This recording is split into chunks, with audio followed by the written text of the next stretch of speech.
Ngisemfethu. Hawu, ntwana. Manje.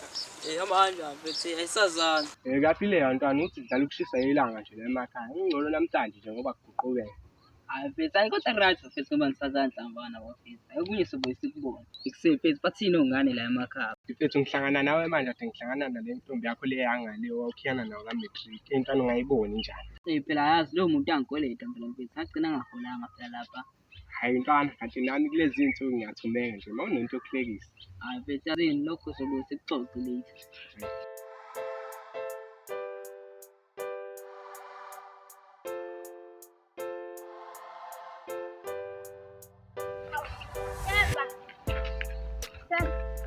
Oh, yeah. Hawu kade ufikile yini? Sengikhona. Nginesikhashana ngifikile. Niyaphila kodwa nina bakhona lapha ekhaya? Hayi ubaba noma basaye edrobheni kanti uSipho usawugcoba emfuleni. Hayi alright. Ngcono uma kunjalo.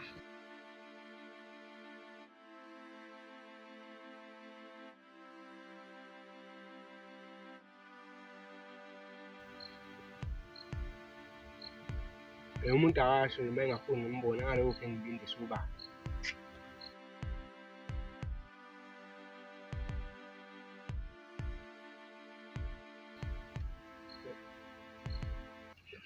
Sawubona amandla. Yebo lizaphila kodwa. Ya ngi-right. Usuyibonile indoda yakho since ifikile. Hayibo, umuntu wami manje ukhuluma ngaye. Awuyedwa umuntu engakhuluma ngaye. Nawe uyamazi. Hayibo wena liqhamuka ngaloyo muntu ukhona yini ngani vele yena? Ya ukhona ufika izolo. Okay. So wena vele bokade ulinde bani la vele? Kade ngizobona imama. Manje alifiki noma? Ya, kumele ngivele ngiyithathele wena. Hayi, asazi ngalapha. Hawe phithamba njani? Ayiwola ntwana kanjani? Awu, futhi ngisacela ungiphe imali phela ngifuna ukuthenga ama-chips la store. Hayi mani ntwana, check.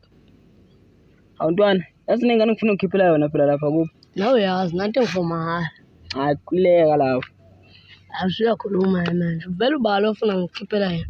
Hayi mfethu amahle lo wangalanga phesheya. Hawu, kanti usayikhiya leyo ngane leyana. Yazi ngisenahlukana mina. Hayi mfethu azingikhohlwa phezulu yonto uze ngisayikhiya wathi. Kuthi nje ngifuna ukuyibona nje.